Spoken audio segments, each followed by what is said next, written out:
He took the night shift because it paid well and seemed easy, but no one told him about the rules, the impossible rules that kept the dark things outside. Welcome to the Black Hour Stories. We promised you a list of rules that were never meant to be read, and we're going to deliver. This is the story of a man who thought a security job was simple, a man who learned that some buildings require more than just locking doors. He learned that the only thing standing between the world and whatever was outside was a yellowed piece of paper. The job was advertised as light overnight security. That's what Drew liked to call it. It was a single, 3-story corporate office building on the edge of town, surrounded by a big empty parking lot.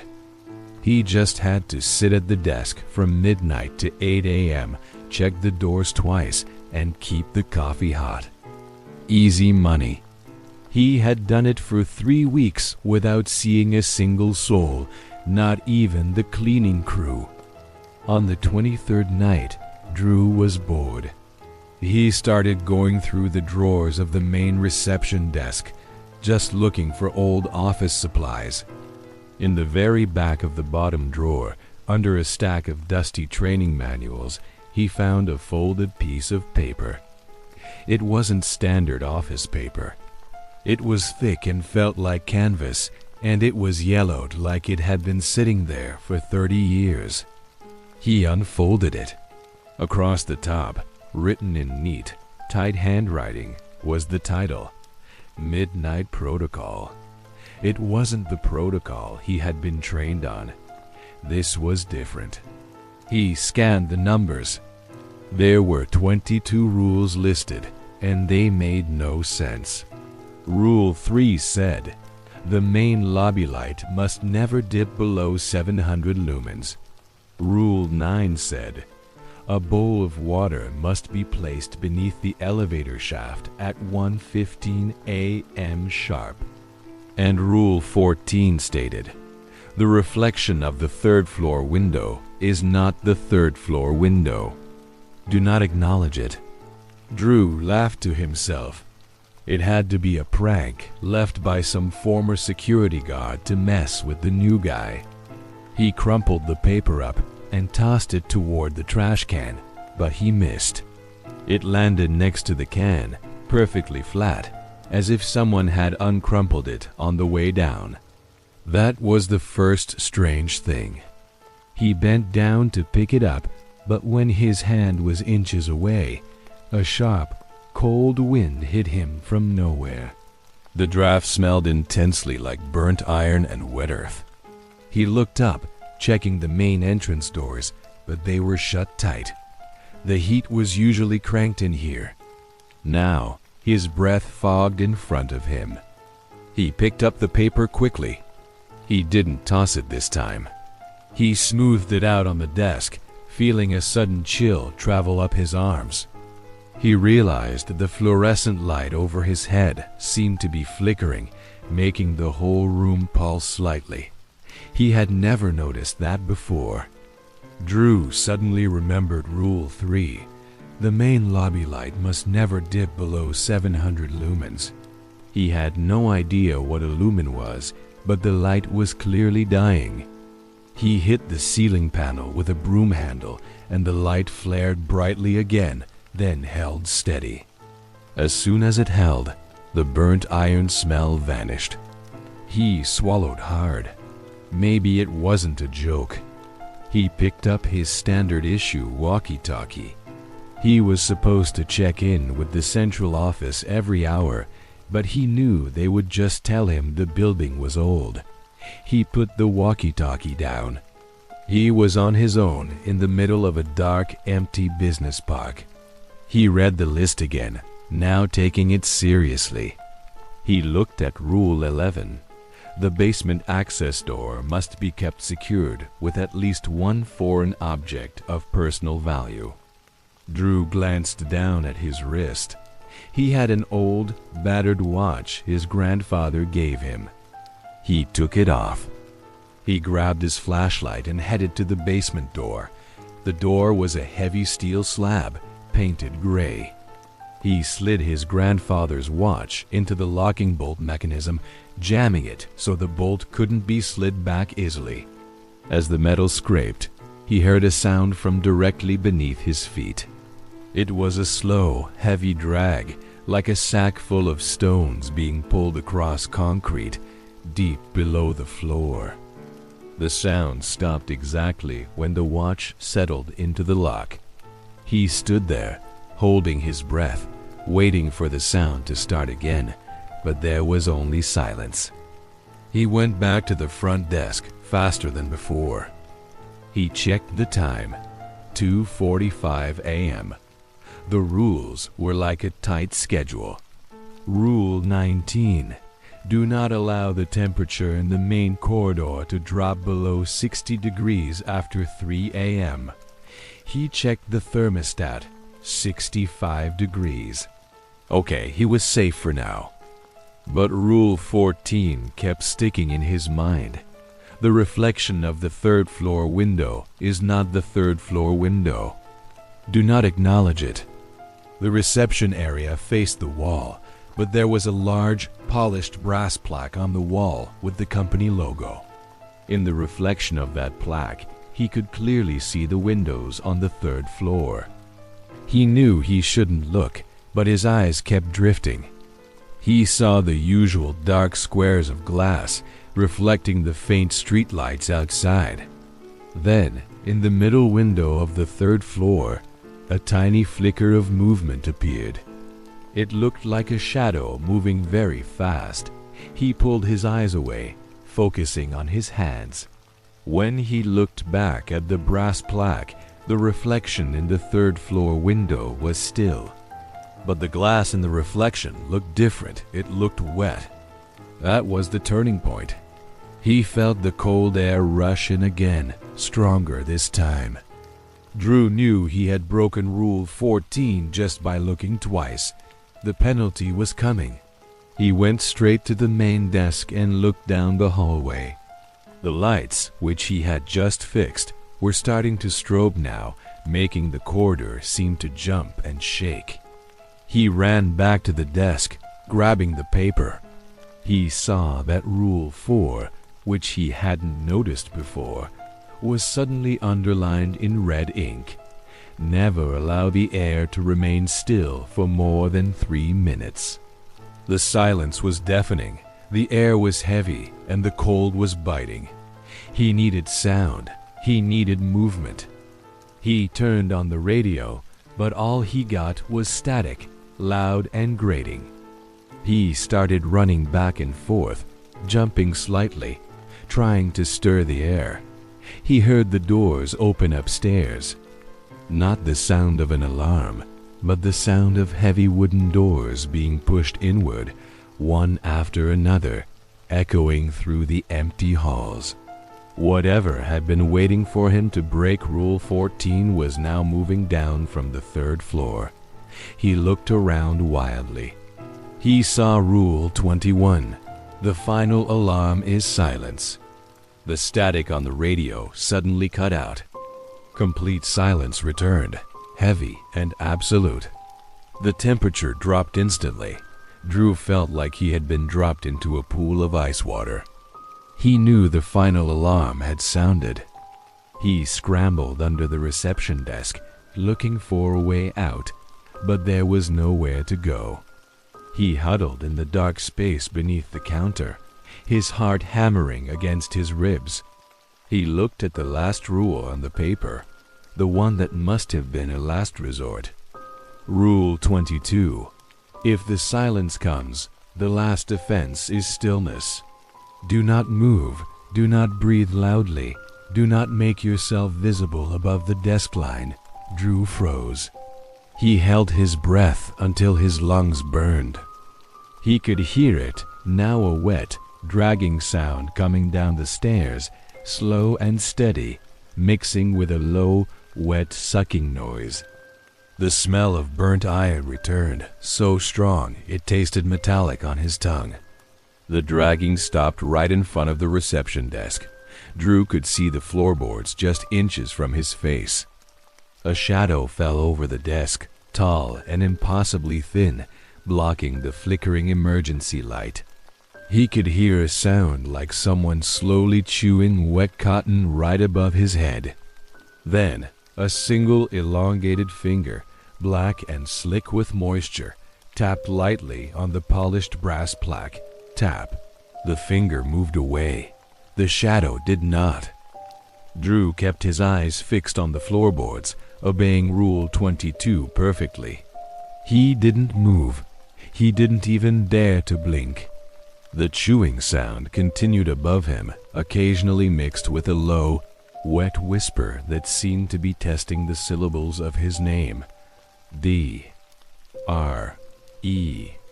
The sound slowly faded, moving toward the basement door. Drew heard the scraping sound of metal against metal, and then the heavy steel door slammed shut. The temperature slowly climbed back to normal. The lobby lights came back on, shining steadily. When he finally crawled out, he saw the yellowed paper lying on the desk. He picked it up. He saw that Rule 22 had a fresh, thick, red circle drawn around it. Beneath the rule, scratched into the paper like someone used a fingernail, was one new word: next. He didn't check the basement door. He didn't check the third floor. He just sat at the desk until the sun came up, hugging the paper to his chest. When the day guard arrived, Drew handed in his keys and quit the job without saying a single word about the night. Drew never took another night shift again, but he kept the paper. He reads the rules every night before bed, especially the one at the very bottom, because he knows whatever was in that building knows his name now. He knows it only used the rules to hunt him, and the final new word was not a warning. It was a promise. Tell us where you're listening from in the comments. And if you enjoyed this story, please like and subscribe for more terrifying tales from the deep end of the night. He bought the house cheap because of the water damage, but the real rot was hidden behind a sealed wall, and whatever was scratching inside wanted out. Welcome back to the Black Hour Stories. Moving into a fixer-upper is an American dream, but sometimes you find things the previous owners never wanted anyone to see. This is the story of a man who found a secret room sealed behind solid stone, and the noise that proved he hadn't just bought a house, he had bought a cage. The old Victorian house had been empty for 3 years. It was cheap because of the needed repairs, which suited Mark just fine. He planned to renovate slowly, room by room. The first room he tackled was the pantry off the kitchen. It was small, dusty, and always smelled faintly of old vinegar and wood rot. He was pulling down the old shelves when he noticed a strange section of the wall near the floor. It was in the back corner. The plaster there was much thicker, and the air around that spot felt noticeably cooler than the rest of the room, even with the windows open. When he put his hand on the spot, it felt like cold stone beneath the surface, not the standard wood lath and plaster of the rest of the wall. Mark grabbed a small hammer and tapped it. Every part of the wall sounded hollow, like a drum, but this section gave off a flat, dull, dense thunk. It sounded solid, almost like concrete or a block of stone. The section was about 6 feet tall and 3 feet wide. He got a chisel and carefully picked away the top layer of plaster. Sure enough, underneath was a rough, gray-black stone wall, expertly fitted together without mortar showing. It had been plastered over and painted repeatedly for possibly 100 years. Mark was excited. This was a secret closet, maybe a safe, or even a hidden compartment. It added value, he thought. He went to bed that night, leaving the exposed stone wall ready for inspection the next day. The house was dead quiet. Sometime after 2 a.m., Mark woke up sharply. He didn't know why he woke up at first. Then he heard it, a very faint, dry scratching sound coming from downstairs. It was rhythmic and quick, like a small, desperate animal trapped behind the woodwork. He assumed it was mice. The house was old. Of course, there were mice. He rolled over and tried to go back to sleep. But the sound didn't stop. It was too regular, too focused on one spot. Scratch, scratch, pause, scratch, scratch, scratch. It wasn't moving side to side like a rodent would. It stayed fixed on the spot where he had uncovered the stone wall in the pantry. Mark sat up in bed. He told himself it was just the plaster settling around the newly exposed wall, or maybe a massive rat. But the sound was growing heavier. It was starting to sound less like claws on wood and more like something bony and dry trying to dig its way through dense material. It sounded like fingernails scraping on stone. He got up, grabbed a heavy-duty flashlight, and went downstairs. The scratching was much louder now. It was definitely coming from the pantry wall. He stood in the cold pantry and pointed the beam at the stone. The scratching was frantic and violent, focused low, near the floor. It was so loud he could feel a light vibration through his boots on the tile floor. Mark stepped back quickly. This was no rat. The sound was too heavy. A normal animal would have panicked and run. This was dedicated. It was an action with a goal, like someone working a tiny hammer and chisel from the inside of the wall. He left the pantry door open and went into the kitchen. He could still hear the furious scraping. He stood there, holding the flashlight.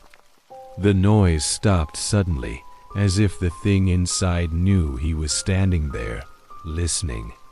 The resulting silence felt like a heavy blanket had been thrown over the house. The next morning, the wall was silent. Mark went into the pantry.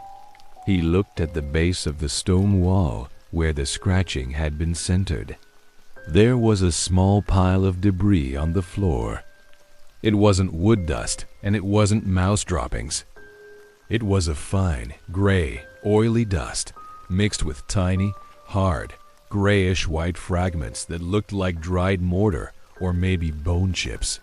The dust had a terrible odor, faint but noticeable, like old, dried meat or stagnant water.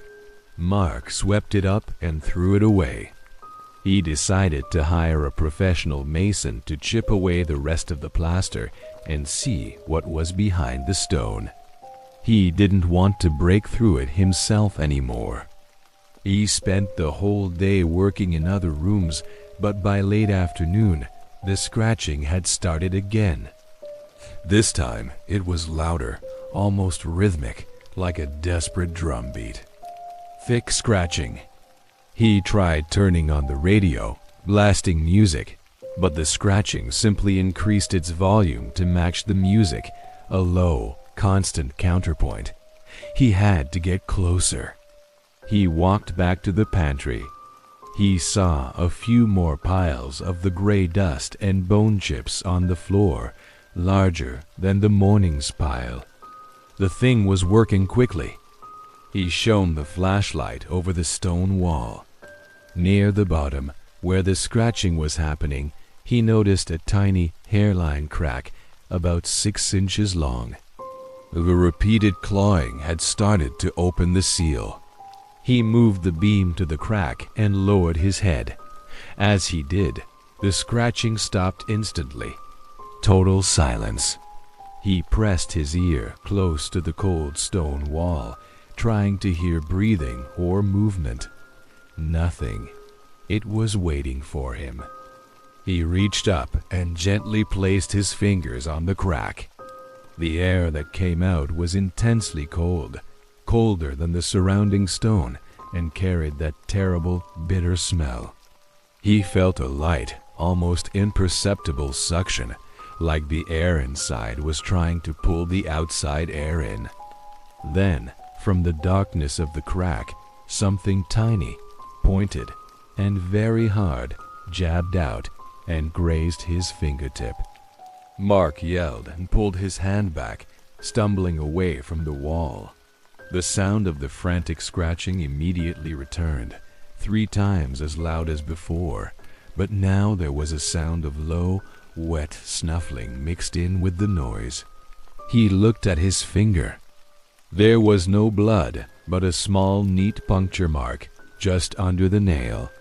He realized whatever had come out of the wall had been a sharp, thin claw, too small to be a raccoon, too sharp to be a typical rodent. He knew he couldn't leave the wall like that. He ran back to the garage, grabbed a can of industrial-strength foam sealant, and ran back to the pantry. He jammed the narrow tube into the small, growing crack. The instant the sealant started expanding into the wall, the thing behind the stone screamed. It was a high, thin, scraping noise, like a metal file hitting glass. The clawing became maniacal, attacking the wall in multiple places at once. He could hear small bits of mortar and stone popping out, hitting the floor behind him. Mark backed away, running the length of the sealant tube into the crack until the can was empty. He watched the white foam expand. He backed out of the pantry, shutting the door. The loud, terrified, furious scratching continued from behind the stone. He could hear the thing slamming itself against the solid rock, now trapped again by the expanding foam. He leaned against the kitchen wall, gasping. He was shaking from the noise and the smell. He knew he had to get out of the house, but he stopped when he heard a new sound coming from the pantry. The scratching had stopped. The foam must have set. But now, a new sound came from the silence. It was a sound of wet, deep breathing, slow and heavy, coming from directly behind the pantry door. It wasn't struggling anymore. The thing was quiet. It was free, and it was waiting on the other side of the door. Mark sold the house a week later. He told the new buyers the hidden room was part of the original structure and needed specialized restoration. He never told them about the constant smell of dried meat or the breathing he heard coming from behind the sealed pantry door. He drives past the old place sometimes, but he notices one thing. The new owners always keep the pantry light on 24 hours a day. Tell us where you're listening from in the comments. And if you enjoyed this story, please like and subscribe for more terrifying tales from the deep end of the night. He had worked in the morgue for 10 years and knew death was quiet and still. But the new arrival in the refrigerator unit was starting to move and learning how to speak. Welcome to the Black Hour Stories. When you deal with the dead, you learn that silence is the biggest rule. Everything is cold, everything is routine, and everything is still. This is the story of a morgue attendant who learned that sometimes silence isn't rest, it's just a pause, and the things that break the rules of life can also break the rules of death. The attendant, whose name was David, had worked the late shift at the county morgue for a decade. He was used to the chemical smell of the place, the constant high hum of the ventilation, and the metallic chill that settled deep into the bones. He wasn't scared of the dead. They were just heavy meat, silent and harmless. He had only one intake that night. The body was a man in his late 50s, marked as a sudden cardiac event. The man was placed on the stainless steel autopsy table. David followed the procedure, checked the paperwork, took photos, and attached the identification tag securely to the man's toe. The tag was thick paper on a string, stamped clearly with the word deceased. David wheeled the body tray into the main cold storage room. The room was a wall of heavy metal doors looking like oversized file cabinets. He opened Unit C4, slid the tray in, and locked the door shut. The process was done.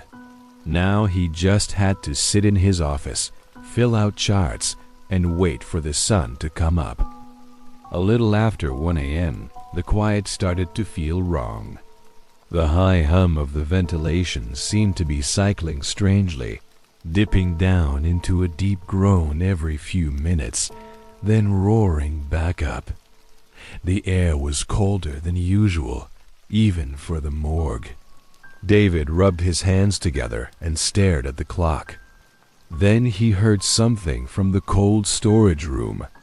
It was faint, muffled by the heavy steel doors, but undeniably there.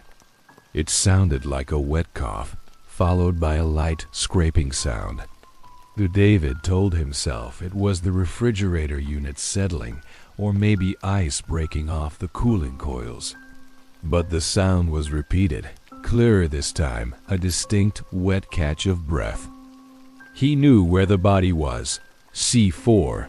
He put down his pen, grabbed a clipboard, and walked over to the refrigeration wall. He listened at C4. Nothing, just the mechanical hum. He told himself he was tired. He was about to turn away when he noticed the toe tag. The string was visible through the thin crack where the door met the frame. The tag was flapping, tapping lightly against the metal door, back and forth. But there was no airflow in the room, certainly not enough to make a small paper tag swing. David pressed his ear against the heavy steel door again. He heard a very faint, dry sound, like fingernails scratching the inside of the metal tray. This time, there was no mistaking it. Something inside C4 was moving.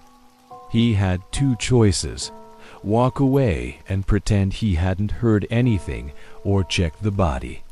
His training forced his hand. If a refrigeration unit failed, he had to report it. He reached for the handle. He pulled open the heavy steel door. The body tray slid out with a low, grating sound. The body was still lying there, covered by the sheet. The smell of cold, sterile chemicals intensified. David quickly looked for the toe tag. It wasn't on the man's toe. He saw the string, loose and empty, hanging off the sheet. He pulled the sheet down slightly to look at the man's feet. The toe tag was gone. He ran his flashlight beam quickly over the man's chest. Everything looked normal, gray, still, dead. He slid the sheet back up, thinking the tag must have fallen onto the floor. But as he looked, he saw something unnatural. The man's mouth was not shut tightly as David had left it. The lips were slightly parted, and the skin around the mouth looked unnaturally damp. And then he saw it, a small dark stain on the white sheet right over the man's sternum. It looked like a drop of water, maybe drool, but it hadn't been there before. He shone the light back into the cold unit. There, crumpled into a tight ball in the corner of the tray space, was the toe tag. The string was ripped off. The body had somehow removed its own tag and dropped it inside the unit. David felt the panic rising up his throat, but he kept his voice steady. "Unit C4, he muttered into his recorder, trying to sound routine. Toe tag detached, possible ... double quotes. He didn't finish the sentence. The body on the tray moved. Not a twitch or a spasm. It was a slow, deliberate movement. The man's right arm rose an inch off the sheet, the fingers curling slightly. Then the arm dropped back down, heavy and wet-sounding. David backed up 2 steps. His body screamed at him to run, but his mind was frozen by the impossible reality of what he had just seen. The body sat up. It was not a quick, frightened movement. It was slow and mechanical, like an old machine starting up. The dead man sat upright on the tray, the sheet falling to his waist. His skin was the color of old marble, and his eyes were open, wide and glossy gray. They stared past David at the wall behind him. Then the head swiveled slowly. It turned to face David. The movement was unnatural, too slow and too rigid, like the neck was broken. A sound came from the man's throat. It was a guttural, thick rattle, like rocks grinding together, not a voice at all. C4... The voice was deep and scraping, impossibly heavy. It was not the voice of the dead man. It was something using the dead man's throat like an instrument. David dropped his clipboard. He turned and ran toward the door of the morgue office, slamming the metal door shut behind him. He fumbled with the key, locking it from the inside, his hands shaking violently. As soon as the lock clicked, the steel-cold unit door in the hall was slammed shut with a terrible crash. David stood there, terrified, waiting for the sound of the refrigeration unit to slide back in. But he heard the sound of wheels on linoleum. The heavy metal tray was rolling down the hallway, coming toward his office door. Then the scraping voice spoke again, much closer now, right outside the door. The sound resonating through the heavy steel. The tag ... says ... deceased ... The entity knew what the tag said. It knew the rules of the living and the dead. And it was reminding David that it had already broken those rules. David stood there, alone in the small office, listening to the heavy metal wheels stop right outside the door, and the sound of something cold and wet pressing against the steel. The police found David the next morning, huddled in the corner of the locked office. The door to C4 was open, and the tray was gone. There was no sign of the body or the tray itself. The only thing left in the hallway was a small crumpled piece of paper, thick and wet, stuck to the floor. It was the toe tag. The word deceased was still clearly visible, but when the coroner looked closely, he saw that the letters were wet and smeared, as if someone had licked them clean. Tell us where you're listening from in the comments. And if you enjoyed this story, please like and subscribe for more terrifying tales from the deep end of the night. This is the story of a man working the midnight shift at a lonely gas station who learned that not everything that stops for gas is flesh and blood. Tonight, the only thing keeping him alive was a single steel door. Welcome to the Black Hour Stories. We promised you a gas station shift where the customers are wrong, and that's exactly where we are going. Out on Interstate 40, in the dead center of nothing, sits a place called the Crossroads Stop. It's the kind of place where you don't ask questions about the strange things you see. The man working there, a tired young guy named Mike, had a simple job: pump gas, ring up snacks, and most importantly, never, ever look a customer in the face. It was the only way to survive the 12 hours between sundown and sunrise. Mike had been doing the graveyard shift for almost 3 months, long enough to know the rhythm of the lonely highway.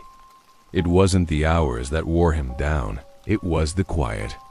The kind of silence that feels heavy, like wet wool pressed against your ears. His first hint that things were wrong was the cold.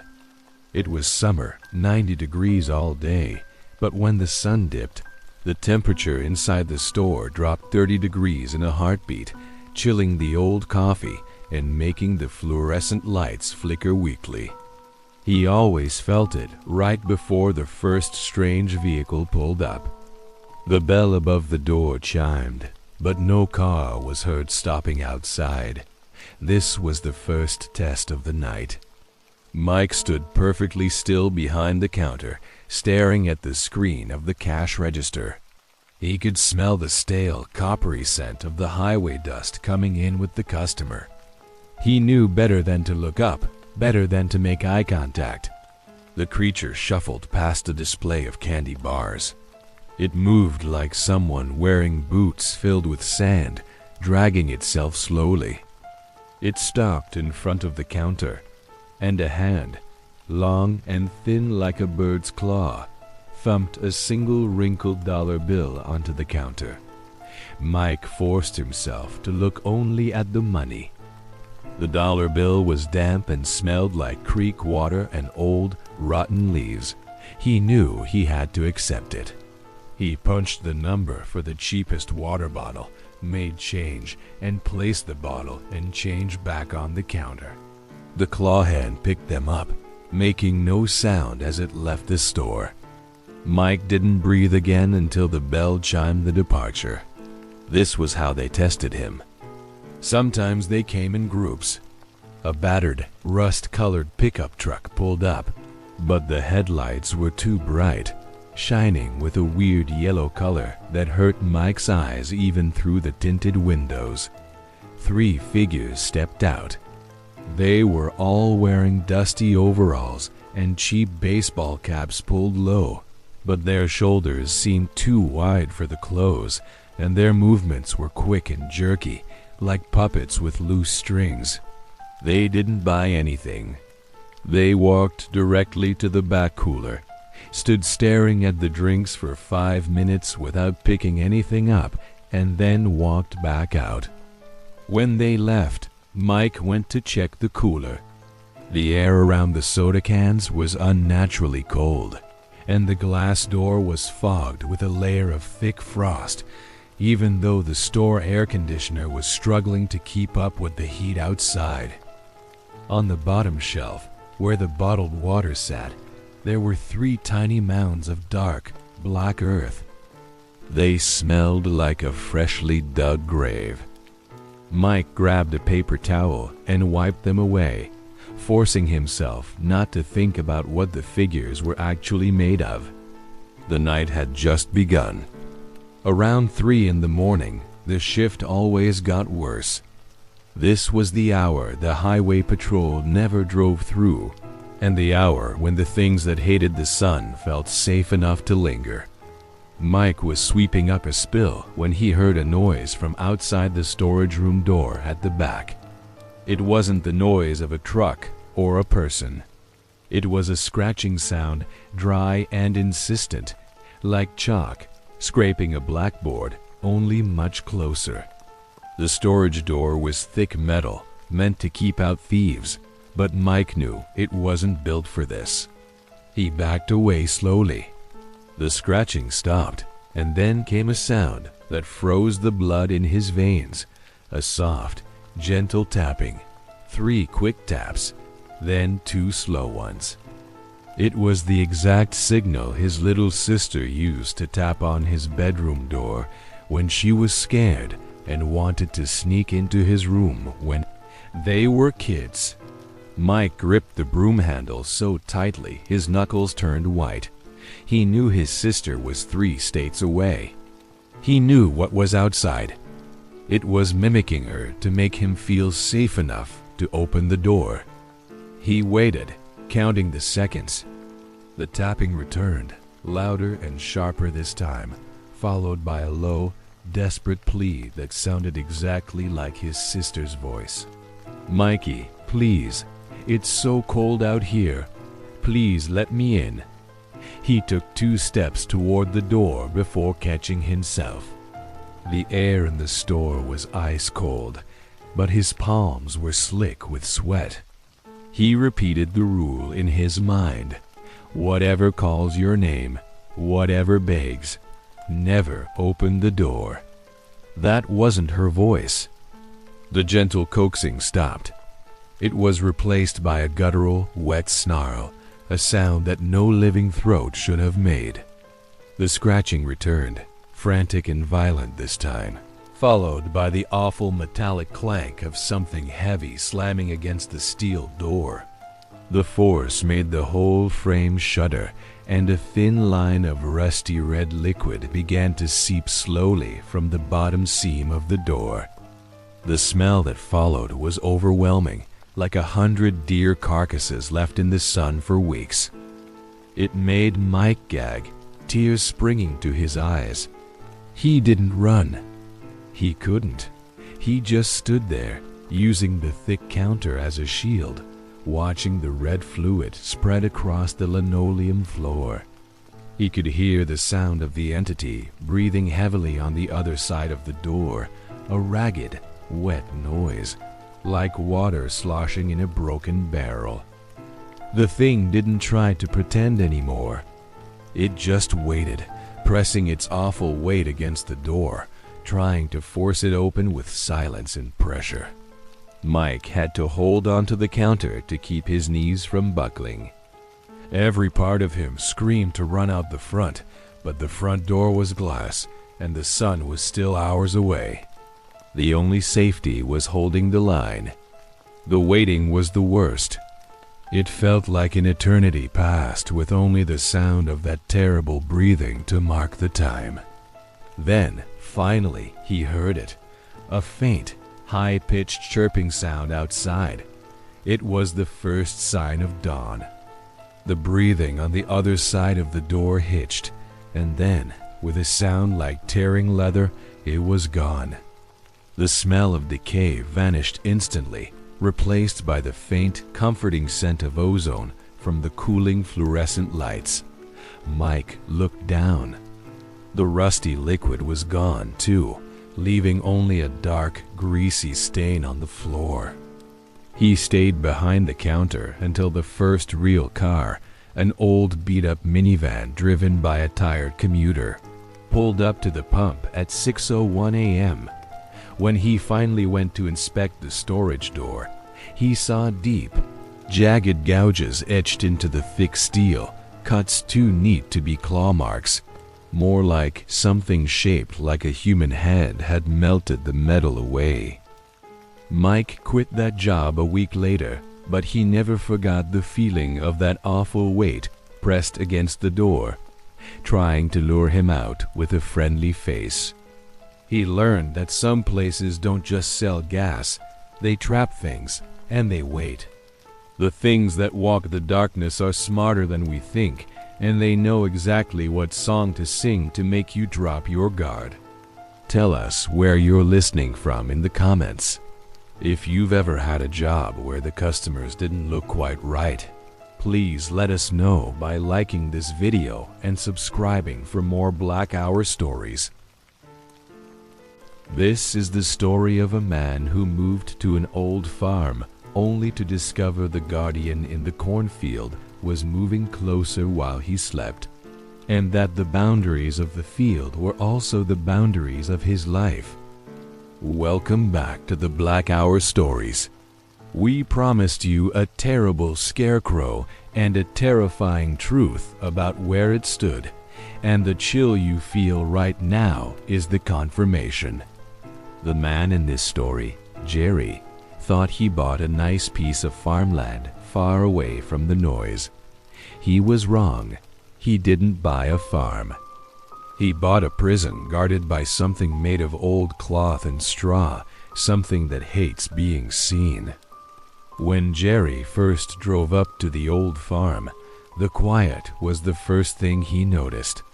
The second was the scarecrow. It stood in the middle of a huge empty cornfield that stretched right up to the front yard. It was built tall, with a wide, hunched frame dressed in denim overalls and a wide-brimmed hat. It looked lonely, standing there on its wooden pole, just another piece of forgotten farm gear. He spent the first afternoon moving boxes, and every time he went past the front window, the scarecrow seemed to be staring right back at him. That evening, before the sun went down, Jerry decided to stretch. He walked down the porch steps and looked out at the field. He pulled out his phone and took a quick picture of the scarecrow, making a note of the exact spot where the pole pierced the ground near a patch of thick weeds. Just a boring detail. The next morning, Jerry woke up feeling uneasy. He couldn't place the fear, but he went outside to the porch. He looked at the cornfield. The scarecrow was still there, standing perfectly still, but something was wrong. It looked bigger than it had the night before. Jerry walked out into the dusty yard, past the tire swing, until he reached the spot where he had taken the picture. He looked at the weeds. The wooden pole was not touching them. The scarecrow stood maybe 3 full paces closer to the house than it had been the night before. It had moved while he slept. Jerry told himself the shadows and the sunset had tricked his eyes. Maybe he was tired, or maybe the pole was loose in the soil and had tilted, making it seem closer.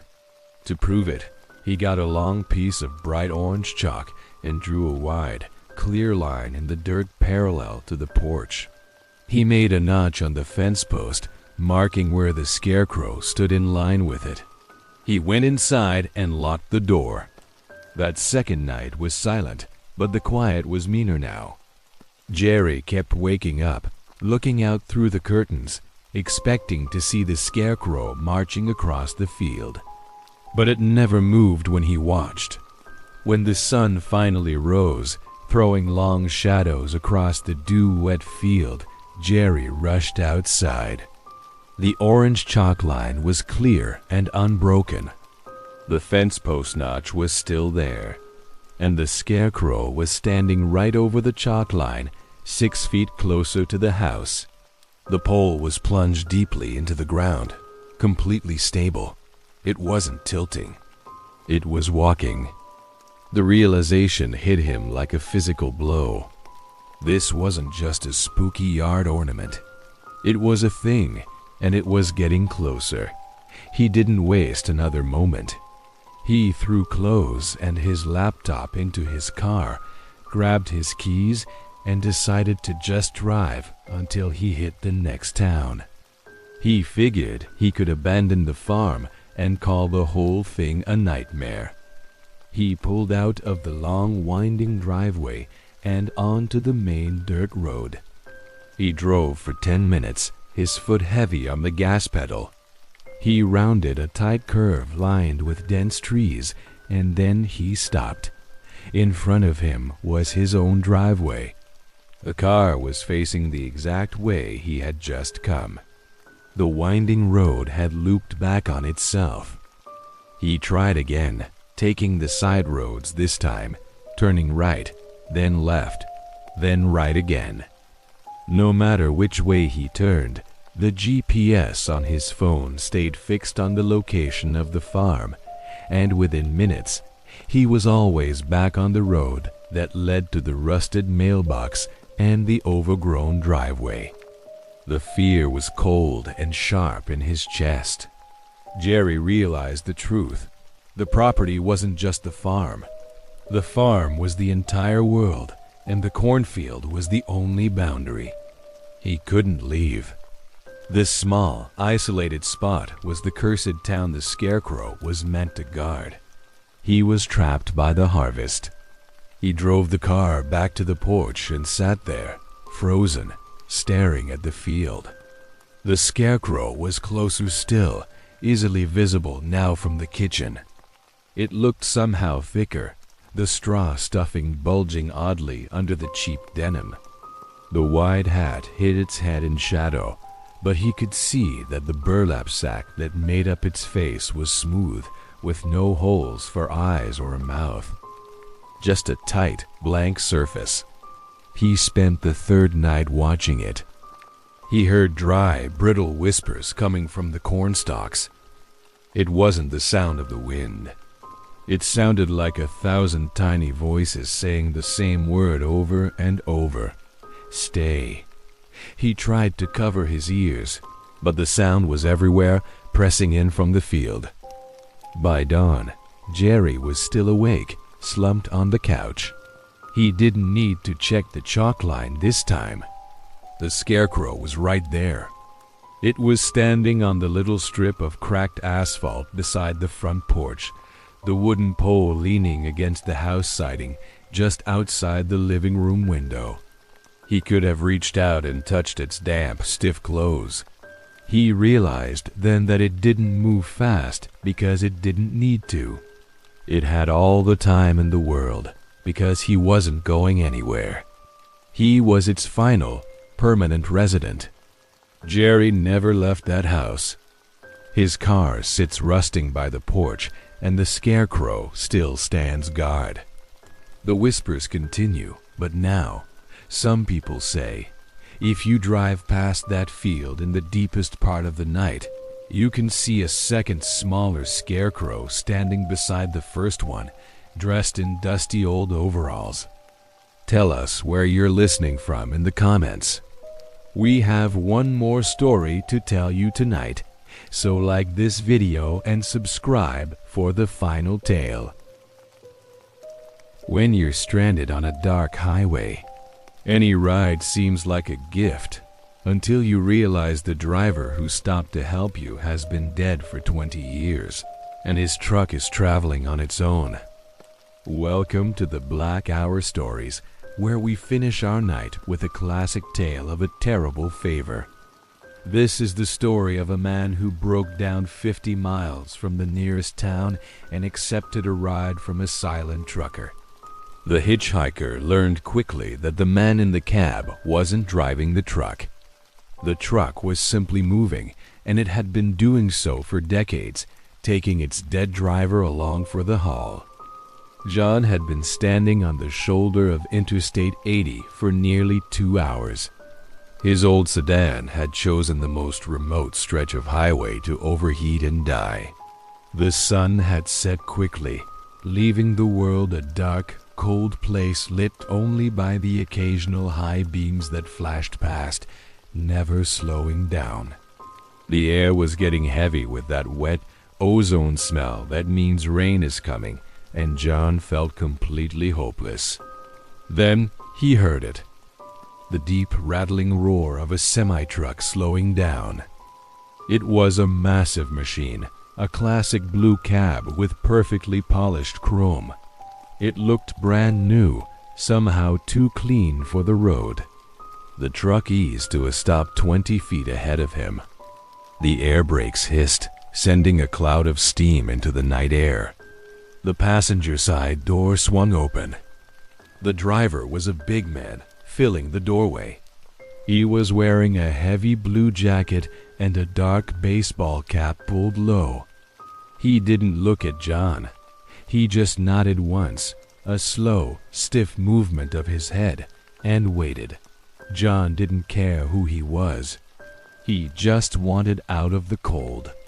He grabbed his bag and scrambled up into the cab. The door closed with a heavy thud.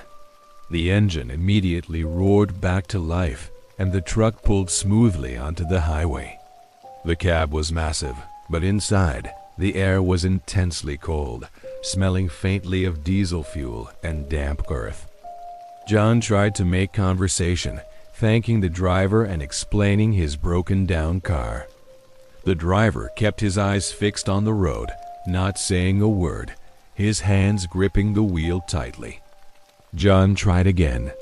"Where are you headed tonight?" The big man finally responded, but only with a deep, dry noise in his throat, a rattling sound like dried seeds in a metal box. He didn't turn his head. John watched him for a moment. The trucker's profile was unnervingly still. The skin of his neck and hands looked pale in the faint glow of the dash lights, with a strange, waxy shine to it, like old paper that had gotten wet and then dried out again. The cold was coming from the man, not the air. John stopped talking. He leaned back and tried to watch the road ahead, but the driver's silence was too heavy. John started looking around the cab. On the dashboard, stuck next to the speedometer, was a small plastic air freshener shaped like a cross. Below the cross was a small, faded memorial sticker. It read, in looping script, "In loving memory of Hank, lost on this stretch of I-80, 1998. John felt a spike of icy fear. He tried to do the math in his head. 1998 was 27 years ago. The driver sitting next to him was named Hank, or maybe someone who knew Hank. But the way the air felt, the smell, the silence, it all suggested something worse. He looked at the driver's hands again. They were large, but the knuckles were too white, and the skin seemed to stretch unnaturally over the bones. The dead trucker was driving. The truck suddenly picked up speed, the needle pushing far past the limit. Rain started hitting the windshield, not a gentle spray, but huge, heavy drops that made the wipers struggle. The big man didn't seem to care. He held the wheel steady, barreling through the storm. John dared a glance into the side mirror. For a second, he saw the reflection of the cab, but where the driver should have been, there was only the reflection of the empty seat and the worn blue jacket.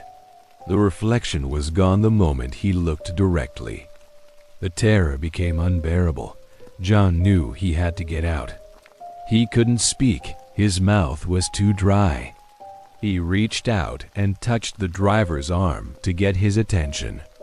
The moment his fingers brushed the blue jacket, John felt a shocking, deep cold, a cold that seeped into his bones and made his teeth ache. The texture of the fabric felt stiff and wet, not like dry cloth. The trucker finally responded. He turned his head slowly, grindingly, toward John. In the dim light, John could see the face beneath the cap. The skin was indeed like old, wet parchment, pulled tight over the skull. The shadows in his eye sockets were not shadows. They were voids, holes that drank the light. The awful rattling noise came again, and the mouth, cracked and dry, slowly opened. No words came out, only the sound of air escaping from a place that should not be breathing. The truck began to slow, pulling off the highway onto a tiny unmarked service road. It was pitch black here, heavy with fog and surrounded by dense trees. The trucker stopped the massive machine. He raised one pale, claw-like hand and pointed directly at John's door. "Go." John didn't hesitate. He yanked the handle and threw himself out of the cab, scrambling onto the wet pavement. He rolled onto the dirt shoulder and kept running, not looking back, listening only to the pounding of his own heart and the deep idling rumble of the truck engine. He ran until his lungs burned and his legs failed him, hiding behind a thick cluster of pine trees. Finally, driven by the need to confirm the nightmare, he crept back to the edge of the service road. The massive blue truck was still sitting there, idling, the engine rumbling low and deep. But the cab lights were on, and John could see clearly inside. The driver's seat was empty. The jacket, the cap, the man, they were gone. The seat belt was buckled, but nothing else was there. Then, slowly, without a single soul touching the controls, the truck shifted into gear, pulled forward, and rolled silently back onto the highway, disappearing into the fog and the darkness. The ride was over, but the truck was still moving. John eventually found his way to a tiny diner and called for help, but he never forgot the cold of that cab or the sight of the empty driver's seat. To this day, truckers on that stretch of I-80 report seeing a phantom blue semi-truck that stops to offer rides to the stranded, though no one ever sees the driver. Tell us where you're listening from in the comments. We hope you enjoyed these 3 terrifying tales from the Black Hour Stories. Please like this video and subscribe for more nights just like this one. You think a ghost needs an old mansion to live in? You're wrong. Sometimes they just need to find a way to ride along. Welcome to the Black Hour Stories. Tonight, we're confirming one thing. What you film watches you back. This is the story of a man named Kyle who thought capturing a genuine paranormal moment on video was a career goal, not a death sentence. He found the ghost, but the ghost found him better. Listen close, because the real footage never starts with a scream. It starts with the quiet feeling that you aren't alone anymore. Kyle wasn't a brave man, but he was stubborn. He drove a rusty sedan and carried a camera that cost more than the car. He chased ghosts the way other people chased storms, always on the edge of the action, always hoping for the big payoff. This time, the action was a small, empty church in rural Ohio. Everyone called it the Whispering Chapel. They said the sounds came from the back pew, where a traveling preacher died alone 70 years ago. Kyle went in late, around 2 in the morning. He set up his tripod in the center aisle, and the air was dead cold, even though it was summer. He didn't see anything at first, just the dust floating in the moonlight that cut through the tall, dirty windows. Then his camera's battery died, which was strange since it was fully charged. He put in a fresh one and started recording again. He didn't notice the faint, dark shape sitting in the preacher's pew when he checked the screen. He heard the whisper then. It wasn't words. It sounded like dry leaves being dragged across rough concrete, or maybe a dozen hungry mouths trying to speak at once. Kyle felt the hair stand up on his arms. He aimed the camera. The shape in the back pew was clearer now. It looked like a hunched-over old man, but his body was just a heavy shadow, thick and blacker than the darkness around it. Kyle saw it lift its head. This was the moment he should have run, but Kyle was recording. He was getting the footage. He held the camera steady as the shadow figure stood up, smooth and slow, like oil rising in water. It didn't walk. It seemed to glide. It moved toward the altar, and the air around it shimmered like heat coming off pavement. Kyle whispered to himself that this was it, the evidence he needed. He started backing up toward the door, never taking the lens off the figure. The figure reached the altar, and then it turned. It wasn't looking at the altar. It was looking right at the camera, right at Kyle. He said later that where the face should have been, there was just a swirling, awful emptiness, like a deep hole was staring out of the darkness. And that was when Kyle noticed the small, fast clicking sound coming from the camera itself. Not the whisper anymore. A sound like claws tapping wood. He fumbled for the doorknob. The shadow figure started moving toward him, not gliding now, but moving with a quick shuffling gait. Kyle finally got the door open and scrambled outside. He didn't stop running until he reached his old sedan. He threw the camera onto the passenger seat and tore out of the parking lot, gravel spitting everywhere. He drove an hour, heart pounding, until he hit the highway. He was safe, he thought. He checked the camera. The red recording light was still blinking, even though he knew he hadn't turned it off after he threw it onto the seat. He reached over to stop the recording and saw the screen. The footage was grainy, but it clearly showed the shadow figure, no longer in the church, but sitting right next to the lens. It was pressed up against the camera housing, filling the screen with that swirling, empty blackness. Kyle made it home to his small apartment in the city just as the sun was coming up.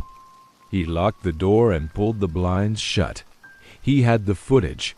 He had proof. But he also had a terrible, sinking realization that whatever he had filmed was now inside his apartment with him. He could smell it, to a sharp, metallic smell, like old blood and cold copper. He kept the camera in its bag in the closet. For 3 days, he barely slept. He felt cold all the time. He started hearing small noises, the clicking sound again, coming from the closet, and sometimes a quick, dry, shuffling sound right outside his bedroom door. He tried to tell himself it was the old building, the pipes, the neighbors, but he knew it wasn't. On the 4th night, Kyle woke up to a new sound. It was louder now. The shuffling was definitely in the hall, and it was scratching at the bedroom door. He reached for his phone to call the police, but then he heard something else, something awful. The thing was whispering again, that sound of dry leaves and hungry voices. But this time, the whispering was coming from the camera bag, which was sitting on the floor inside his bedroom closet. He froze. He hadn't brought the bag out of the closet. He definitely hadn't placed it on the floor. He slowly looked over at the closet door. It was closed, but the gap at the bottom was thick with a blacker-than-night shadow. It was leaking out of the closet. Kyle sat up in bed, breathing fast. The shadow under the door thickened, and the scratching stopped. The whispering stopped. Then, the blackness under the door began to rise, slowly spreading up the wood. It was thin at first, like smoke, but it got darker, growing dense. It was climbing the door. He jumped out of bed and backed up against the far wall. The shadow finally took shape, peeling away from the wood. It formed that same hunched, empty figure he had filmed in the church. It wasn't the shadow anymore. It was the thing. And it was clearly closer, more defined, and far more solid than it had been in the chapel. The thing raised an arm, and the empty space where its face should have been turned toward Kyle. He could see the distortion in the air where its body was, like looking through heat rising from a fire. The metallic smell was overwhelming. It took a step, and the floorboards groaned under a weight that shouldn't have been there. Kyle didn't have time to run. He just screamed once, a thin, useless sound that was swallowed instantly by the apartment.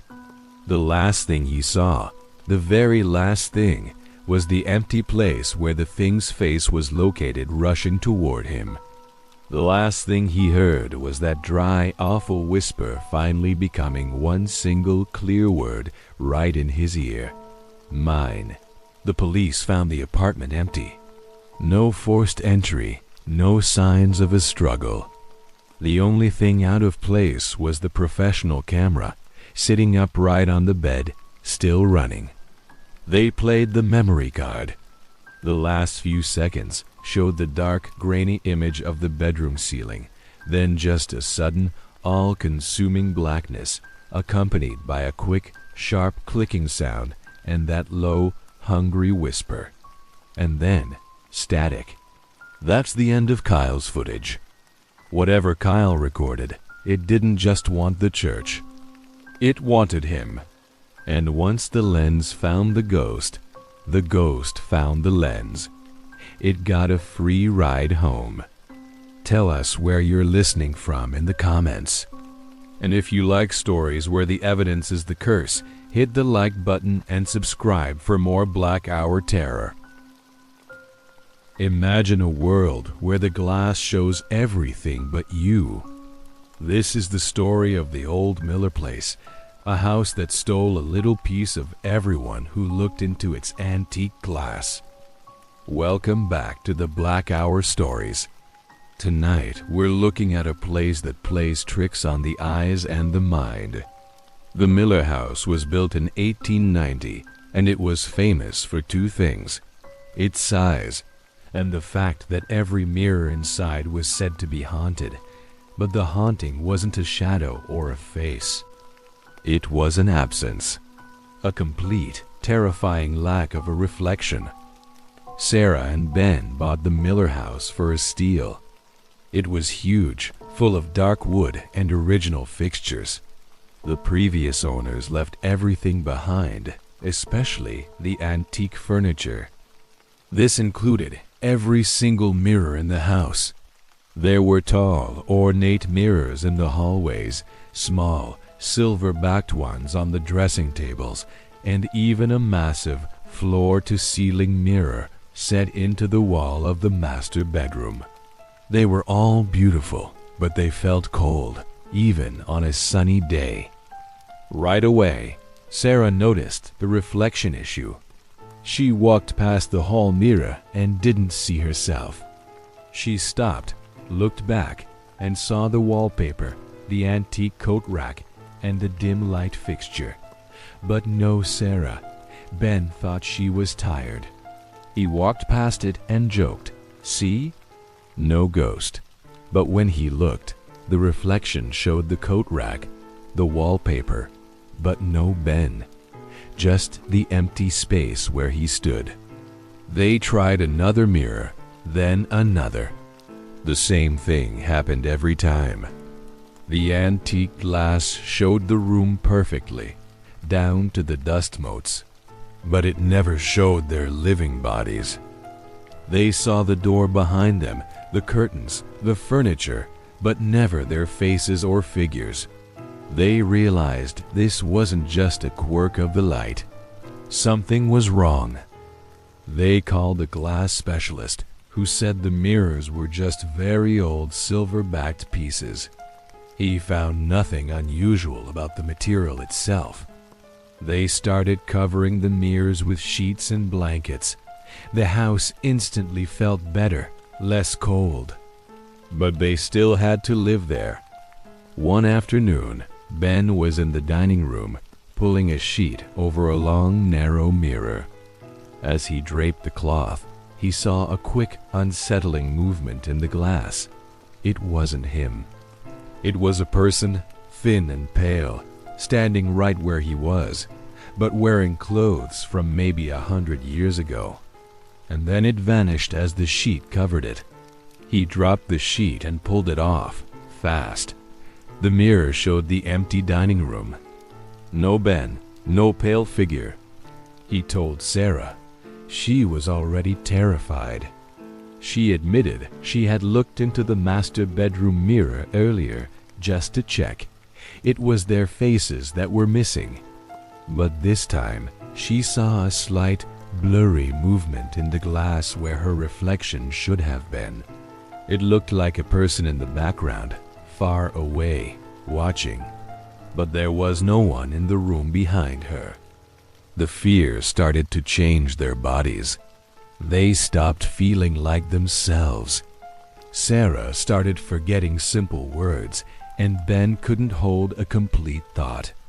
They felt heavy, like their minds were being slowly emptied. The house was cold again, even with the mirrors covered.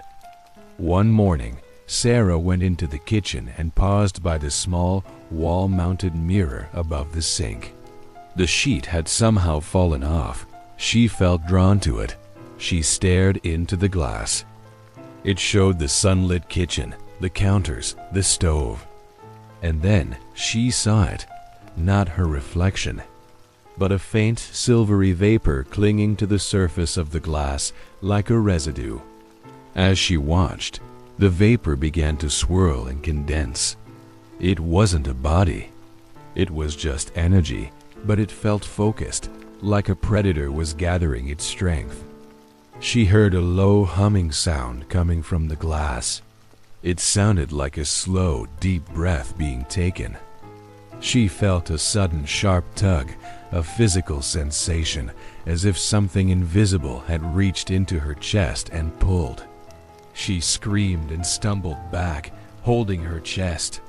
The silvery vapor snapped back into the glass, vanishing, leaving the surface clear, but still showing no Sarah. When Ben rushed in, he found her shaking, whispering, "It's taking us. It's collecting pieces." That night, they decided to smash the mirrors. They took a hammer to the first one, the huge hall mirror. The glass shattered, but it made no sound, just a dull, dead thump. The shards fell to the floor, and when Ben picked up a piece, he looked into it. It was still reflecting the dark hallway. But when he looked at his hand holding the shard, the glass showed the floor underneath, not his hand. It was as if the reflection had been deleted right where his body was. They realized that the glass itself wasn't the problem. The mirrors were just windows to something else, and that something else was hungry. It wasn't interested in their images. It was interested in their presence, their substance. It was slowly drawing out the essence of them, leaving behind empty shells that still looked alive but didn't feel real anymore. They drove to a motel that night. When they looked into the clean, modern bathroom mirror, they saw their reflections immediately. Pale, wide-eyed, exhausted, but they were there. For the first time in weeks, they felt a desperate relief. But the next morning, Sarah got up and looked into the motel mirror. She saw the bright walls and the sink. She saw Ben sleeping in the bed behind her, but she did not see her face. She blinked, feeling that terrible metallic cold returning. She looked at Ben. His face was gray. She shook him awake. He looked at her and then turned slowly to the mirror. Ben gasped.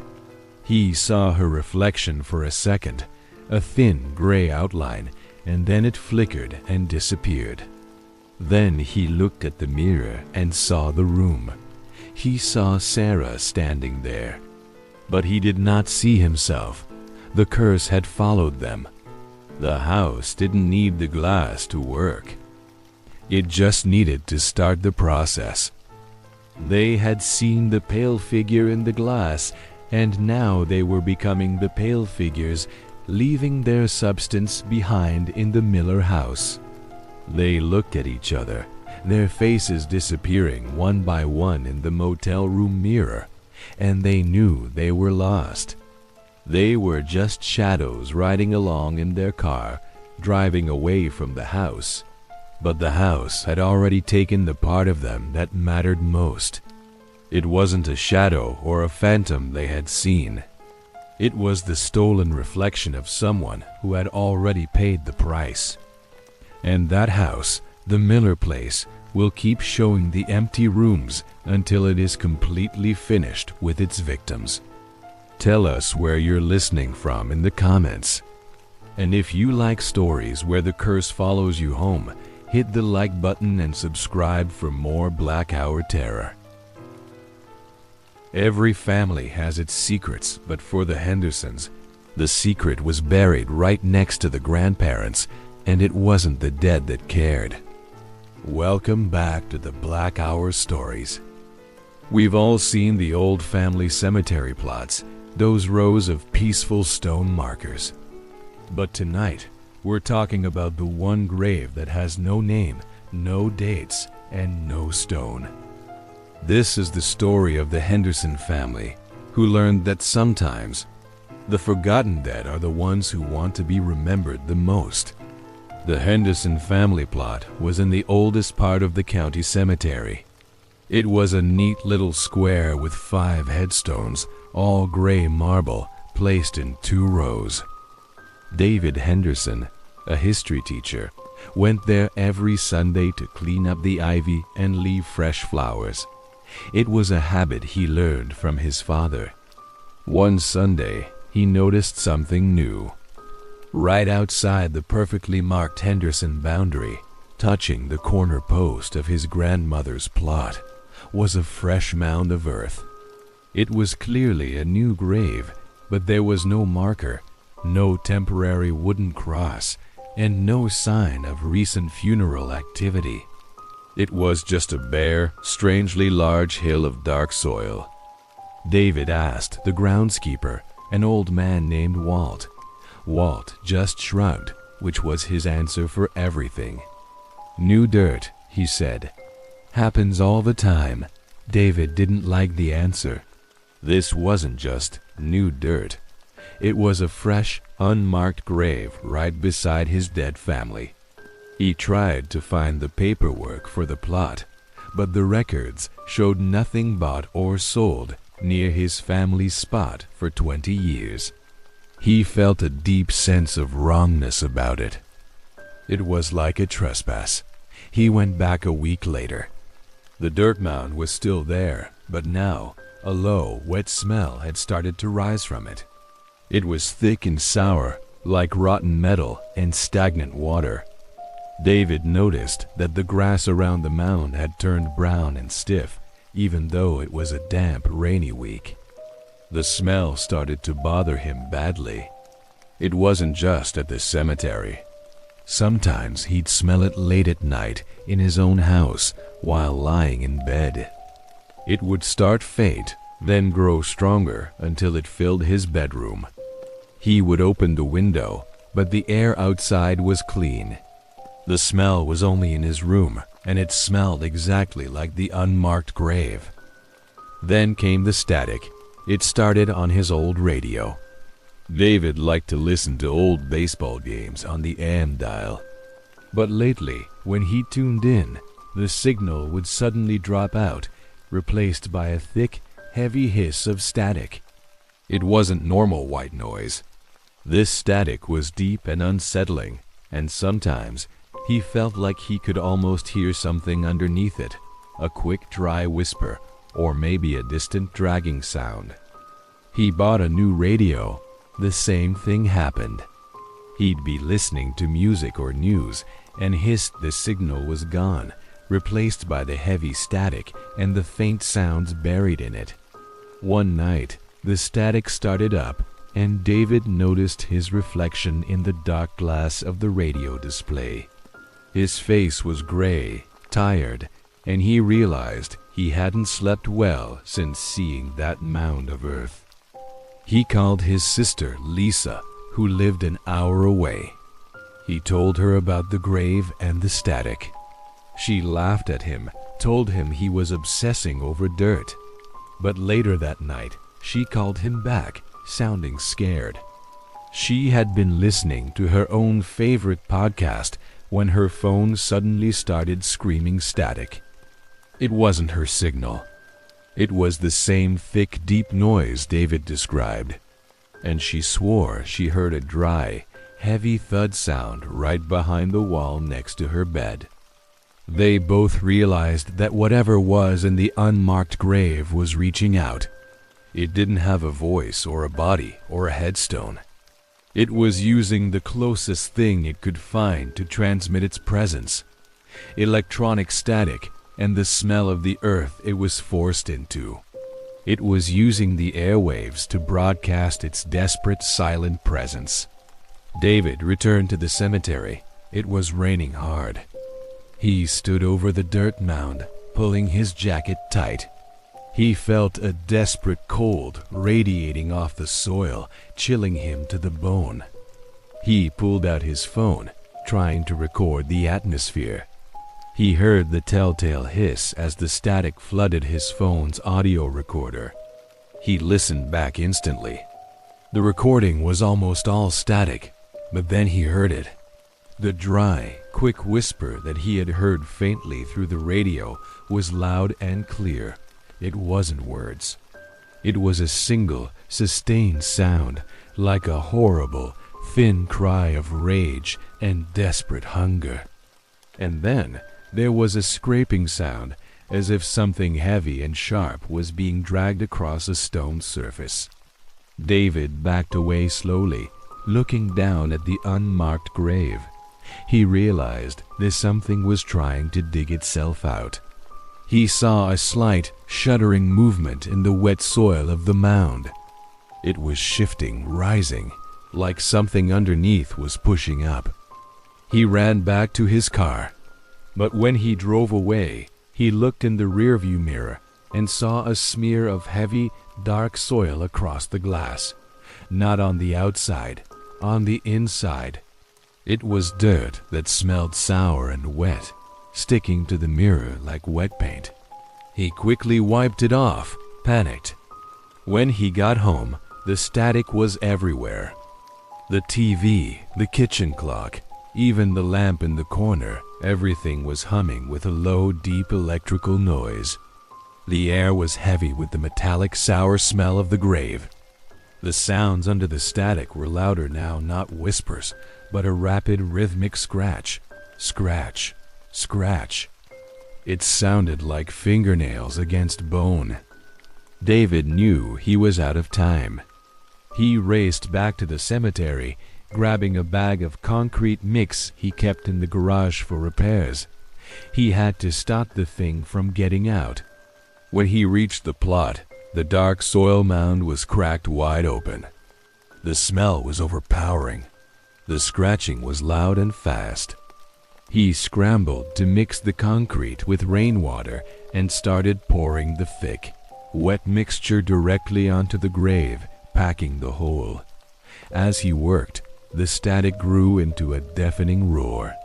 It felt like a physical pressure pressing against his eardrums. He heard a horrible, sucking sound from the earth, and the faint voice under the static finally became one word: let.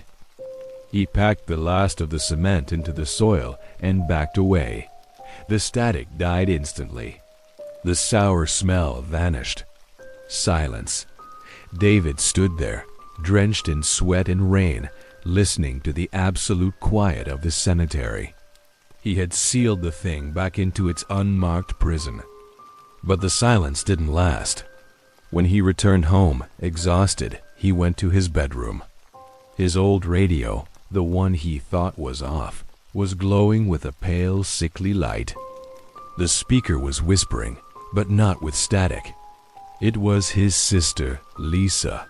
She was screaming into the phone, saying the dry thud and the scratching were coming from inside her house now, right in the living room wall. And then the line went dead, replaced by the same low, hungry static. David realized he had only moved the grave's curse. He sealed one way out, but the forgotten thing had found a new, terrible frequency to travel on. It was desperate for a name, a marker, and a way to climb back out of the cold earth. And when David tried to silence it, he just opened a wider door. Tell us where you're listening from in the comments. And if you believe the earth holds on to the things we forget, hit the like button and subscribe for more Black Hour terror. You think a job as a night security guard in a museum is safe and quiet, but some of the things they keep on display are not just historical. They are cursed. Welcome to the Black Hour Stories. Tonight, we're looking at what happens when the past doesn't just stay in the glass cases. This is about Marcus, who thought he had the easiest job in the world, walking the quiet halls of the city's oldest historical museum. He was paid good money to just check doors and watch the monitors until morning. What he didn't know was that one antique mirror in the 18th century wing wasn't reflecting history. It was holding something captive, and that thing was ready to finally break free. Marcus had been on the museum's night shift for 7 months. It was always the same, the smell of old dust mixed with floor wax, the low hum of the climate control, and his own slow, heavy footsteps on the marble floors. He liked the quiet.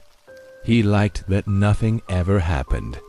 His job was boring, which meant his job was safe. He spent most of his time sipping lukewarm coffee and watching the static images on the 12 security monitors in the cramped office by the loading dock. His shift started at 10 p.m. His first full round was always through the East Wing, which held the oldest artifacts, heavy wooden furniture, yellowed portraits, and a lot of glassware. His least favorite stop was the exhibit dedicated to colonial American decorative arts. This room held a massive ornate cheval glass or a standing mirror dating back to 1750. It had a dark, heavy frame that looked like old mahogany, and the glass itself had a dull, smoky tint. The museum called it the heirloom mirror. Marcus always sped up when he walked past it. He wasn't sure why, but the air in that corner of the room always felt thin, like someone had sucked the oxygen out. Sometimes he thought the old mirror looked black instead of silver when his flashlight hit it just right. He just figured it was the age of the glass. The antique mirror was a weird piece, but he wasn't paid to think about its history, only to guard it. About a week ago, things started to change in the East Wing. It started small. Marcus found the velvet rope separating the colonial exhibit from the main walkway lying on the floor. He checked the security footage from the night before, thinking maybe a late cleaner had knocked it over. But the tape showed nothing. The rope was up 1 minute, and when the camera panned back 30 seconds later, the rope was down. No human hands touched it. He wrote it up as a magnetic clasp failure and fixed it. But then the next night, a small ceramic teapot sitting on an end table near the heirloom mirror was overturned. Again, he checked the tapes. The camera facing the teapot was static, showing the room empty. Then, the teapot just tipped over slowly, settling on its side. There was no vibration, no sound on the audio feed, and nothing visible in the room to cause the movement. This was the first time Marcus felt a cold prickle of real fear. The only thing near the teapot was the big, dark mirror. He started keeping a closer eye on the colonial room. During his rounds, he would pause just outside the exhibit entrance and look down the hallway. He told himself he was being silly, inventing things because he was tired. But the feeling of being watched was getting stronger, a heavy weight pressing down on his neck. One night, Marcus walked past the mirror, moving fast.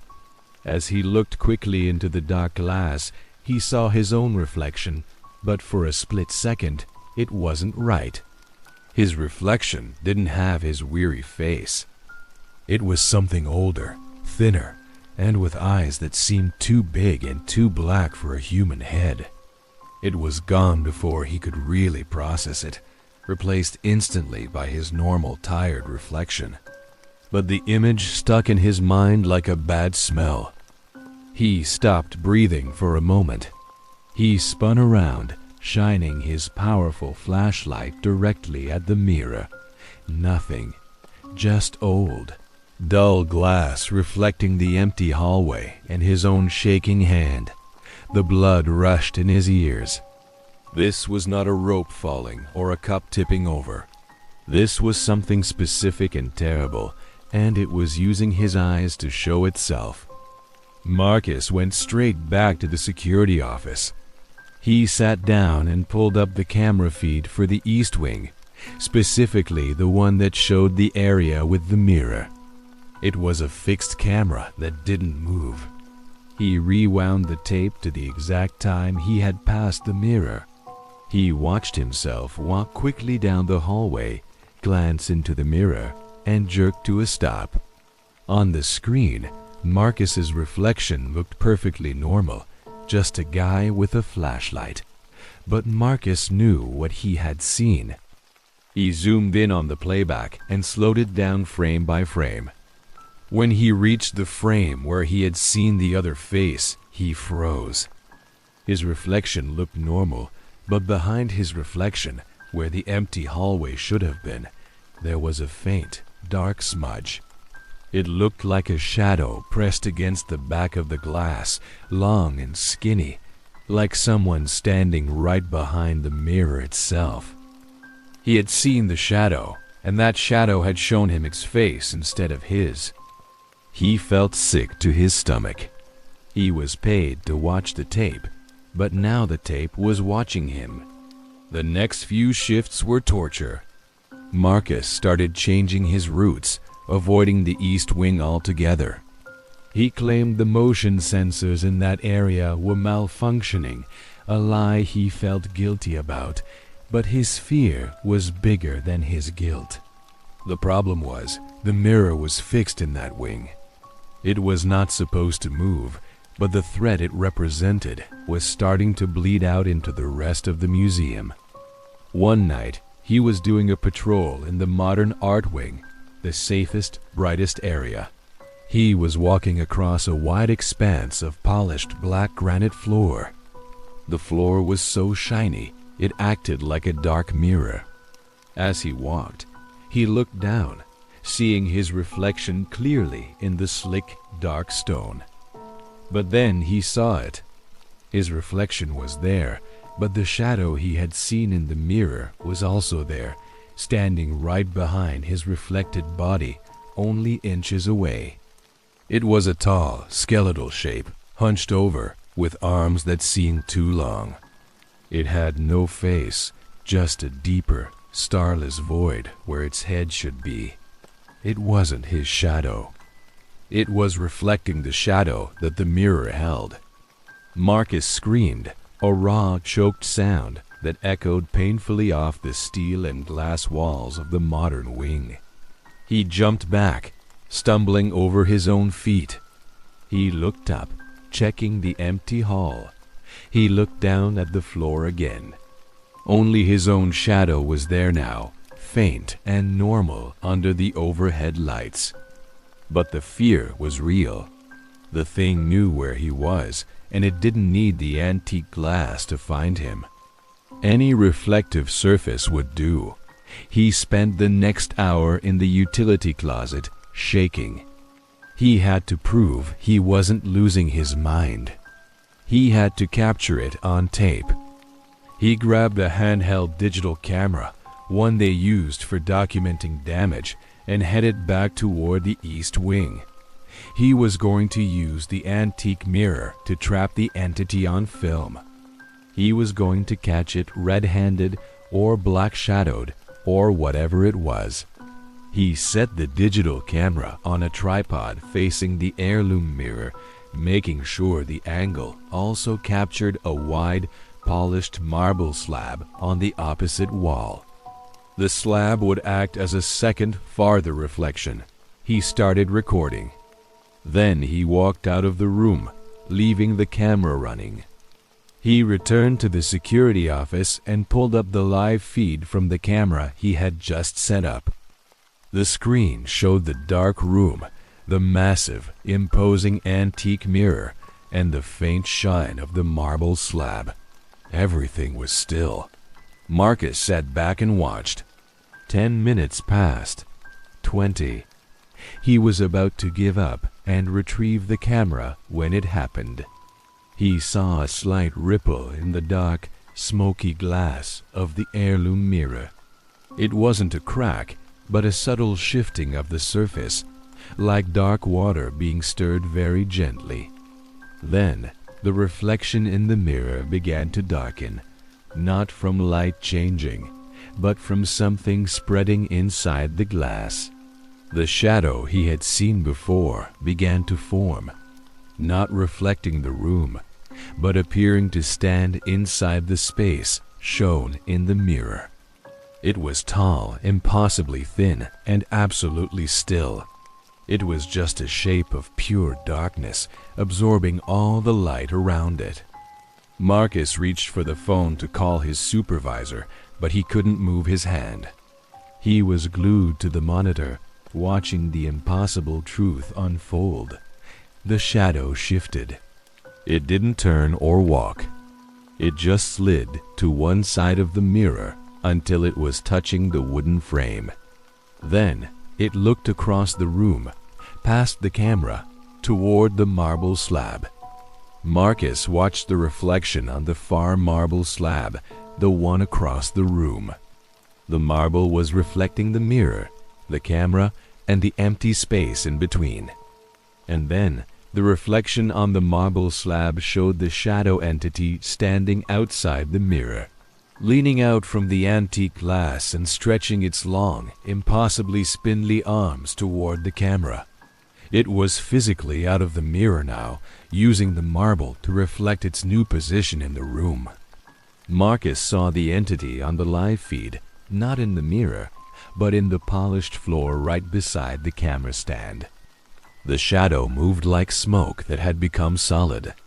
It was coming for the camera, and it was coming for him through the lens. He finally snapped out of the paralyzed fear. He slammed his hand down on the console, cutting the feed to the East Wing camera. He stood up, knocking his chair over, and ran for the door. He didn't run out of the museum. He ran back toward the East Wing. He knew the entity was tied to the glass, but he also knew it could use any reflective surface now that it had found a way out. He had to stop the recording. He had to destroy the physical evidence that showed the entity moving outside the glass.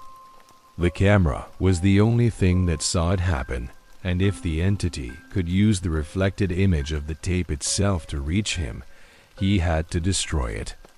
Marcus burst into the East Wing. The room looked empty and silent, bathed in the sickly green light of the emergency exits. He saw the tripod and the camera. He saw the dark, heavy heirloom mirror on its stand.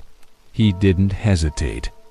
He rushed the tripod, yanked the camera from its mounting, and slammed it down onto the marble floor. He didn't just drop it. He brought his heavy security boot down on the case, smashing the screen and cracking the internal drive. In the moment the camera shattered, he heard a sound, not a loud noise, but a high-pitched, thin shriek that seemed to come from inside the mirror itself. The sound was like metal dragging on glass, and it hurt his teeth. As he looked up, the surface of the antique mirror flashed, a sudden blinding burst of pure white light that was visible for only half a second. When the light was gone, the glass was dull and smoky again. The entity was gone. Marcus didn't wait to see if it came back. He called his supervisor, told him there had been a serious accident involving a costly piece of security equipment, and then he walked out the front door into the cold pre-dawn air. He never went back for his final paycheck. The official report blamed the camera destruction on a power surge and a loose stand. The damaged camera tapes were recovered, but the footage from the last 30 minutes was corrupted, unreadable. The police asked Marcus a lot of questions about why he had quit on the spot, but he told them he had a panic attack. He couldn't tell them what he had really seen, what he had smashed, and what was still locked inside that dark old glass. The heirloom mirror is still in the museum, still in the East Wing. They replaced the velvet ropes, and a new security guard works the night shift now. Marcus sometimes drives past the building, and he never looks at his rearview mirror as he passes. He knows the entity is back inside its frame, but he worries all the time that one day it will find another way out, maybe through the reflection in a window or the slick surface of his phone screen.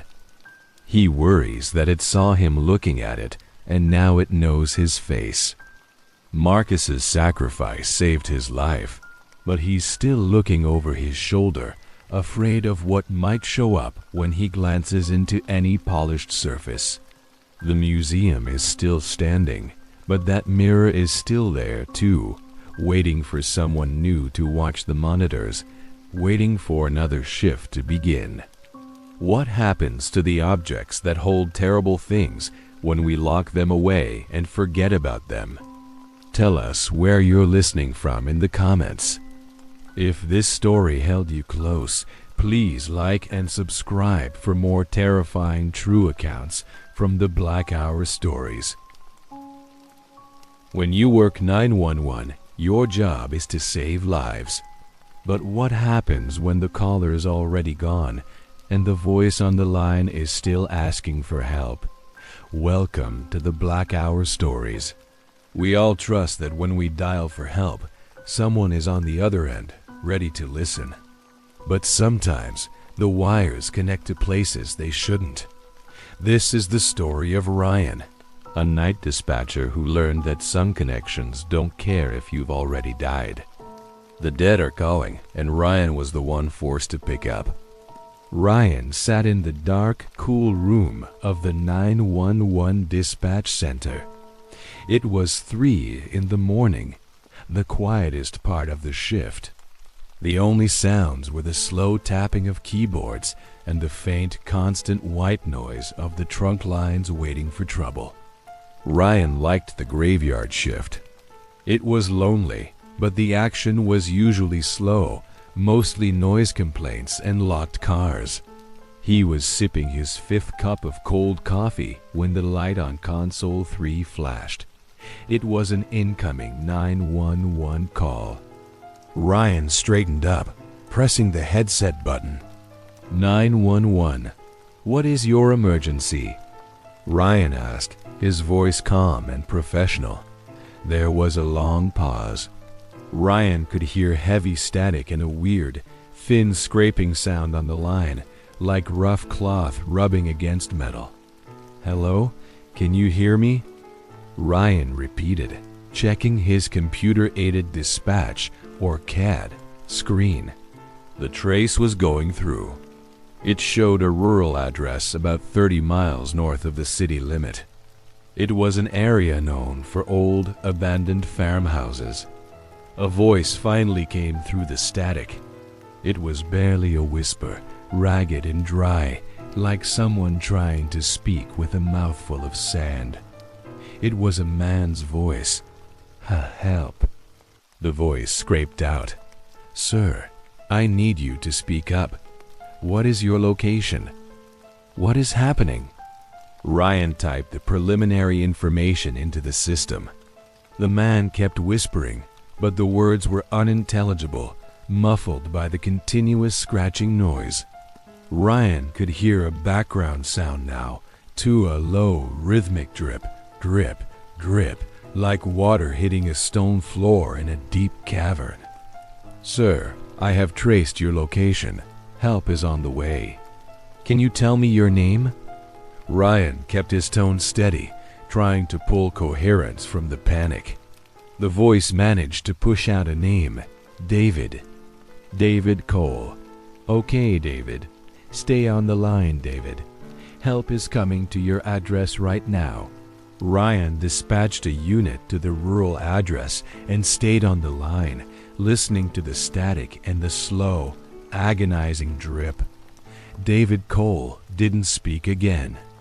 Ryan kept talking to him, offering reassurance until he heard the faint sound of sirens in the background of the call. The police had arrived at the location. The call was still connected. The police confirmed the address, a derelict farmhouse that looked like it hadn't been occupied in decades. The officers went inside, and Ryan could hear the muffled sounds of their heavy boots and radio chatter through the open line on his console. Then he heard the officer's voice clearly on the police band radio, reporting back. Dispatch, we've found a body. Male. Looks like he's been here for a while. Preliminary guess is 8 to 10 hours. Looks like a heart attack, maybe. Ryan felt a sickening drop in his stomach. 8 to 10 hours? But he had just been talking to him. The call was live. The officer gave the name of the deceased, David Cole. It was the same name the man had whispered just 5 minutes ago. Dispatch, can you confirm the time of the 911 call from this location? The officer asked over the radio. Ryan looked at the trace on his screen. It showed the line was still open, active, and connected to console 3, but the caller was dead. He confirmed the call time to the officer, his voice tight. Ryan knew the line should have disconnected the second the phone was dropped or the caller died, certainly after the call was answered. But the system was reporting an ongoing conversation. Ryan checked his console indicators. The line was active. The voice path was open. He had just heard a dead man call 911.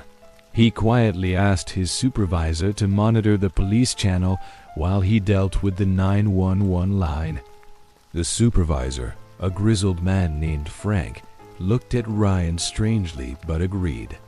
Ryan pulled the 911 line off speaker and listened through his headset. The static had changed. It wasn't just white noise anymore. Now, there were small, irregular clicking sounds mixed in, like a huge insect scratching its claws against a stone. The drip, drip, drip was louder too, steady and awful. Ryan leaned close to the microphone. "David, David, are you still there?" The scratching stopped immediately. The silence was heavier than the static had been. Then, the dry whisper came back, closer and stronger than before. "Trapped." It sighed, the sound barely audible over the line. The line. It won't let go. Ryan's hand was shaking. "David, who is trapped? Is there someone else there?" "Me, here, still, cold." The voice sounded less like a man asking for help and more like a recording playing out on loop, stuck on a certain frequency of pain.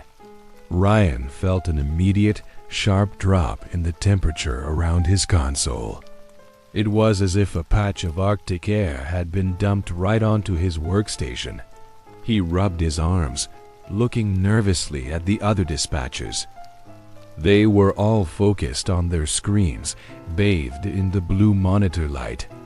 Nobody else seemed to notice the chill. He tried to disconnect the call. He pressed the hang-up button, a solid, red button that always worked. The button clicked, the light flashed, and the system reported a momentary disconnect. Then, immediately, the line light flashed and lit up again. The call was still connected. It had never really hung up. The line was forcing itself open. Ryan's dread escalated. He wasn't dealing with a bad signal or a system glitch. He was dealing with something that had anchored itself to the 911 network. It was using the open line like a tether, a way to stay connected to the world he could still hear. He pulled up the address again. The police were still inside the house, now waiting for the coroner. Ryan listened closely to the 911 feed, and he realized he could hear the police officers talking to each other through the line, but they were not using the 911 system. He was hearing their live voices from the scene, picking up their low-frequency chatter as if the dead man's phone were sitting right next to them. He realized the dead caller was acting like a permanent bug in the house, constantly transmitting sound through the system. Ryan took a deep breath. "David, I know you're gone. The police found you. What are you asking for?" The voice, David Cole's voice, suddenly became almost clear, losing the dry, sandy quality. It was sharp, pleading, and incredibly close, right in Ryan's ear. "The cold. It's here. It followed me to the wire. Don't let it climb out. Don't cut the line. Keep it open." Ryan flinched violently. "What is the cold? What followed you?" The line erupted in a fierce burst of static that felt like sharp needles in Ryan's eardrums. The lights in the dispatch center flickered once, plunging the room into momentary darkness before the backups kicked in. Frank looked over, startled this time. "Ryan, what was that?" Frank asked. "Just a surge, Frank," Ryan lied, quickly pulling the headset cord closer to his chest. He didn't want anyone else listening. The voice returned, now mixed with a deep, guttural sound that wasn't David Cole's. It was hollow, echoing, and sounded like the wind howling through a vast, empty space. "It knows the path now," the voice hissed, the tone shifting from victim to something calculating and cruel. "It knows the copper path back." Ryan understood. David Cole had died while holding the phone, and whatever presence was in that cold, abandoned house had used the open line to try and escape. David, or his spirit, was somehow forcing the line to stay open, trying to trap the entity in the connection itself. If Ryan hung up, the entity would be free to follow the wires, or worse, follow the sound straight into the dispatch center. The console lights began to flash erratically, and the smell of ozone, that sharp electrical burn smell, filled the air around Ryan's station. The entity was trying to force a physical breach using the electricity of the phone line. Ryan had to sever the connection, but not by using the normal hang-up button. That only seemed to confirm the line's open status. He had to destroy the link itself. He looked down at his console. He had limited options. He knew the internal components of his console linked directly to the main trunk lines. He reached under the desk, feeling for the heavy, thick power cord to his entire console unit. This was against every rule, against every protocol. Cutting the power meant cutting himself off from all calls. But the alternative was letting something cold and hungry crawl out of a dead man's phone call. The whisper came back, frantic now, louder than before. "I see your face now. I see the light. Turn off the light." Ryan took one final breath. He gripped the power cord tight and, with a single powerful yank, he ripped the heavy plug straight out of the wall socket. The room did not go silent. Instead, there was a loud, wet thwack that seemed to come from inside the console itself, followed by a shower of small, blue sparks from the console's internal speakers. Ryan saw a thin wisp of smoke curl out of the headphone jack. His entire console was dead, dark, and silent. Frank ran over, shouting about the electrical fault, and the supervisor quickly moved Ryan to a backup console. The dead line finally reported disconnected. When technicians investigated the old console, they found the motherboard fried and the speaker components melted, as if the console had been hit by a massive surge of power, far more than the small, single line should have carried. The police closed the case on David Cole, and the abandoned house was eventually condemned. Ryan continued working the night shift, but he never worked Console 3 again. He was haunted by the whisper, the cold, and the deep, hollow, hungry sound that followed. Every time the phone rang, anywhere, he flinched. He knew the entity was still out there, possibly trapped in the wires that ran through the walls of the city, waiting for another moment of silence, waiting for another dispatcher to pick up its call. The abandoned Console 3 was eventually replaced, but the maintenance crew insists that even on the new unit, there is a faint, constant scraping sound always present on the trunk line. They say it's interference. Ryan knows better. He knows that when you deal with the dead, the call sometimes never ends. Tell us where you're listening from in the comments. If you felt that cold chill down your own neck, please like and subscribe for more terrifying true accounts from the Black Hour stories.